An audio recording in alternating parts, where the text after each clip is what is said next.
আজকে আমরা আসছি পাহাড়পুর বৌদ্ধবিহার। দেখব পাহাড়পুর বৌদ্ধবিহারের স্থাপত্যগুলো, জানাবো পাহাড়পুর বৌদ্ধবিহারের ইতিহাস। পাহাড়পুর বৌদ্ধবিহার, যা সোমপুর বিহার নামেও পরিচিত, পাল রাজা ধর্মপাল সেন কর্তৃক অষ্টম শতাব্দীর শেষের দিকে বা নবম শতাব্দীতে নির্মিত হয়েছিল। এটি ভারতীয় উপমহাদেশের অন্যতম গুরুত্বপূর্ণ প্রত্নতান্ত্রিক স্থান এবং এক সময় বৌদ্ধ ধর্মাবলম্বীদের জন্য একটি বিখ্যাত শিক্ষা কেন্দ্র ছিল। পাহাড়পুর বৌদ্ধবিহার বা সোমপুর বিহার বা সোমপুর মহাবিহার বর্তমানে ধ্বংসস্তূপ। একটি প্রাচীন বৌদ্ধ বিহার পাল বংশের দ্বিতীয় রাজা শ্রী ধর্মপাল দেব 781-821 অষ্টম শতকে শেষের দিকে বা নবম শতকের এই বিহার তৈরি করেছিলেন। 1879 খ্রিস্টাব্দে স্যার আলেকজান্ডার কানিংহাম এই বিশাল স্থাপনা আবিষ্কার করেন। ইউনেস্কোর মতে পাহাড়পুর বিহার বা সোমপুর বৌদ্ধ বিহার দক্ষিণ হিমালয়ের দ্বিতীয় বৃহত্তম বৌদ্ধ বিহার। আয়তনে এর সাথে ভারতের নালন্দা মহাবিহারের তুলনা হতে পারে। এটি 300 বছর ধরে বৌদ্ধদের অতি বিখ্যাত ধর্ম শিক্ষাদান কেন্দ্র ছিল।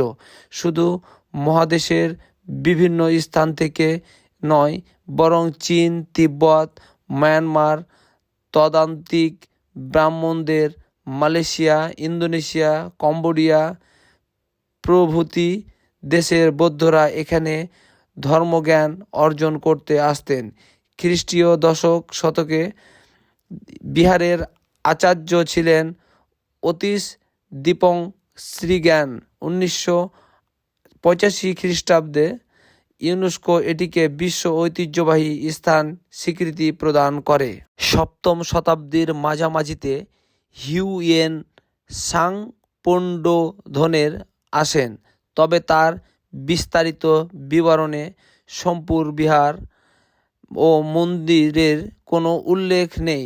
গোপালের পুত্র ধর্মপাল 781-822 খ্রিস্টাব্দে সিংহাসনে আরোহণ করেন, দীর্ঘকাল রাজত্ব করেন ও রাজ্যকে বাংলা বিহার ছাড়িয়ে পাকিস্তান উত্তর পশ্চিম সীমান্তে গান্ধার পর্যন্ত বিস্তৃত করেন। সম্রাট ধর্মপাল অনেক নিষ্ঠাবান বৌদ্ধ ছিলেন ও তিনি বিক্রমশিলা ও সোমপুর বিহার প্রতিষ্ঠা করেন।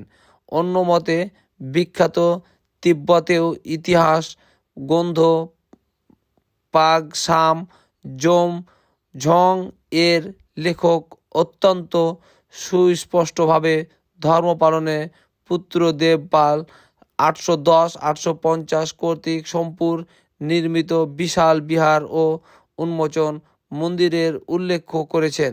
সোমপুর বিহারের ভিক্ষুকেরা নালন্দা, বৌদ্ধ গয়া প্রভৃতি ভারতীয় বিভিন্ন বৌদ্ধ তীর্থস্থানে অর্থ ও ধন রত্ন দান করতেন বলে বিভিন্ন লিপিতে উল্লেখ করা আছে, যা 10ম-11শ শতাব্দীতে সমৃদ্ধশীল অবস্থায় ইঙ্গিত বহন করে। এছাড়াও নবম শতাব্দী পর্যন্ত পাল রাজাদের পৃষ্ঠপোষকতায় সোমপুর বিহার ছাড়াও অগ্রপুরী, রাজশাহী, আগ্রাদিগুন, উন্মপুর, গোটপুর, এতপুর ও জগদল রাজবাড়ি, রাজশাহী, জগদল বিহার উল্লেখ পাওয়া যায়। নবম শতাব্দীর শেষভাগে গর্জর রাজ প্রথম ভোজ ও মহেশ্বর পাল সাম্রাজ্যের বিশেষ ক্ষতি সাধন করতে পরে দশম শতাব্দীতে শেষভাগে পাল বংশীয় রাজা মহিপাল 995-1043 সাম্রাজ্য পুনরুদ্ধার করেন ও সোমপুর বিহার মেরামত করেন, কিন্তু মহিপাল ও তার পুত্র নয়াপালের মৃত্যুর পর আবার পাল বংশের পতন শুরু হয়। এই সুযোগে মধ্য ভারতের চেদিরাং কর্ণ, চোল রাজ চান্দ্রেজ ও দিবেন না নামের এক দেশীয় কৈবত্য সমস্ত নরপতি পর বরেন্দ্রভূমি আক্রমণ করেন। নালদায়ে পাহাড়পুর মন্দির ও বিহার ধ্বংসের উল্লেখ সম্ভবত এই সময়ে আক্রমণের 11শো শতাব্দীতে পাল বংশীয় রামপাল নিজ রাজ্য পুনরুদ্ধার করেন। 12শো শতাব্দীতে দক্ষিণান্তরে কর্ণাট থেকে আগত সেন রাজারা বাংলা দখল করেন। সে রাজাদের আমলে সোমপুর রাজকীয় পৃষ্ঠপোষকতায় হারায়। এ সময় শেষবারের মতো সোমপুরের পতন শুরু হয়। সেন সময়ে ফলে পতনের দ্বার প্রান্তে থাকা এই বিহার সম্পর্কে একজন পণ্ডিত লিখছেন, পাহাড়পুরের বিহার ও মঠের ধ্বংসাবশেষগুলো বড় আকারে ধ্বংসের কোনো স্পষ্ট চিহ্ন বহন করে না। বিহার প্রতিরোধ বা ধ্বংসস্তূপ মাধ্যমে এই প্রতিষ্ঠানের পতনের অবশ্যই মুসলিম আক্রমণের ফলে সৃষ্ট ব্যাপক অস্থিরতা ও জনসংখ্যার বাস্তুচ্যুতির প্রভাব ছিল। সোমপুর মহাবিহারে ধ্বংস ঐতিহাসিক প্রেক্ষাপট ও বিশ্লেষণ। সোমপুর মহাবিহার বর্তমানে পাহাড়পুর বৌদ্ধবিহার প্রাচীন বাংলার অন্যতম প্রধান বৌদ্ধ শিক্ষাকেন্দ্র ছিল। পাল রাজবংশের অধীনে নির্মিত এই মহাবিহার জ্ঞান, ধর্ম ও সংস্কৃতির এক উজ্জ্বল প্রতীক হিসাবে খ্যাত ছিল। তবে 11শো থেকে 13শো শতকের মাঝে একাধিক আক্রমণ ও অভ্যন্তরীণ রাজনৈতিক দ্বন্দ্বের প্রভাবে এই সমৃদ্ধ শিক্ষা কেন্দ্র ধীরে ধীরে ধ্বংসের মুখে পড়ে যায়। আমি যখন এই বৌদ্ধবিহারের ভিতরের বাউন্ডারির ভিতর দিয়ে ঘুরছি, আপনারা নিশ্চয়ই আমার ক্যামেরায় দেখতে পাচ্ছেন এক একটা রুম, এই রুমের সাথে ওই রুমের প্রত্যেকটা রুমের সাথে প্রত্যেকটা রুমের মিল রয়েছে। আমি ধারণা করছি যে এগুলো রুম ছিল। এই রুমগুলোতে দেশ এবং দেশের বাইরে থেকে যারা জ্ঞান অর্জন করতে এখানে আসতো, ধর্মচর্চা করতে যারা আসতো, তাদের জন্য থাকার ব্যবস্থা হয়তোবা এগুলো ছিল। এগুলো বিভিন্ন সময়ে ধ্বংস হয়ে নষ্ট হয়ে গেছে ঘরগুলো, কিন্তু ঘরের আকৃতিগুলো দেখা যাচ্ছে। সেটা আপনাদেরকে আমি এতক্ষণ ধরে ঘুরে ঘুরে দেখানোর চেষ্টা করছি, বোঝানোর চেষ্টা করছি। এবং আরেকটা জিনিস দেখা যাচ্ছে, এখানে এই রুমগুলোর ভিতরে মূর্তি রাখার মতো কিছু জায়গা আছে। সম্ভবত এই ঘরের মধ্যেও ছোট ছোট মূর্তি থাকতে পারে, যদিও এটা এখন দেখা যাচ্ছে না। সেক্ষেত্রে ওই জায়গাগুলো দেখে ধারণা করা যায়, যার কারণে আমি সেটা আপনাদেরকে বলার চেষ্টা করছি বা বোঝানোর চেষ্টা করছি।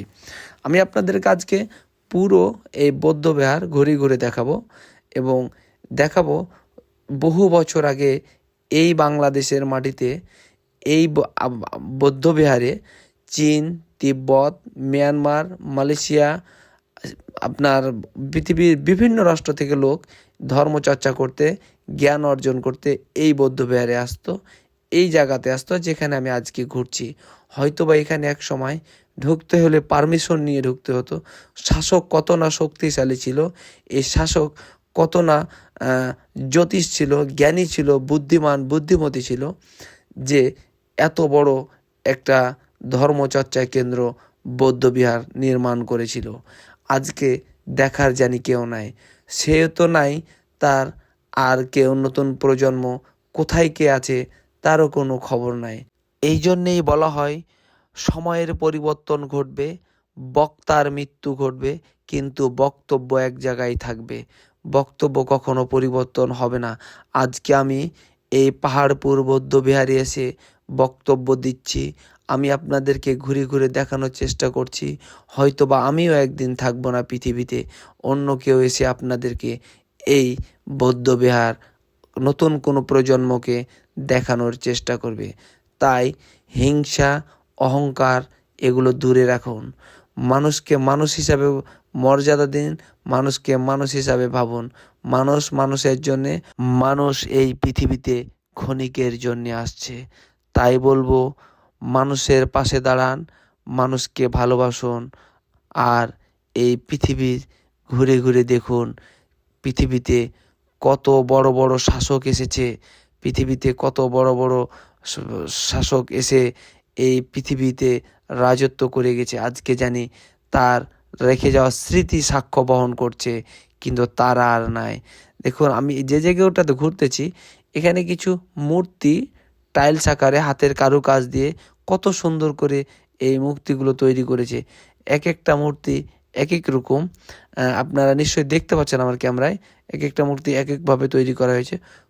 সে মূর্তিগুলো কি এত সুন্দর করে কিভাবে তৈরি করলো এত বছর আগে, দেখুন এক একটার সাথে এক একটার মিল নাই। বিশ্বভ্রমণের এপিসোডে আপনাদের সকলকে স্বাগত জানাচ্ছি, আমি আশিক। আমার ভিডিওটা আপনারা শেষ পর্যন্ত দেখবেন এবং অবশ্যই আমার ভিডিওতে ফলো দিবেন, লাইক কমেন্ট করবেন এবং আমার ইউটিউব চ্যানেলকে সাবস্ক্রাইব করে আমার পাশে থাকবেন। নতুন ভিডিও বানাতে আমাকে সহযোগিতা করবেন। আপনাদের আরও কিছু তথ্য জানিয়ে রাখি। মুসলিম আক্রমণ ও ব্যহিক আগ্রাসন।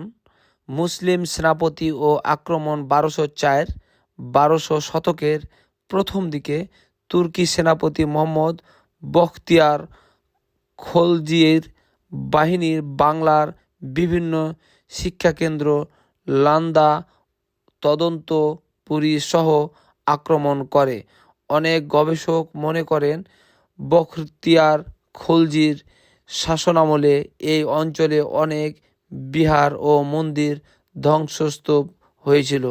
যদিও সোমপুর মহাবিহারের ক্ষেত্রে সরাসরি প্রমাণ কিছুটা বিতর্কিত।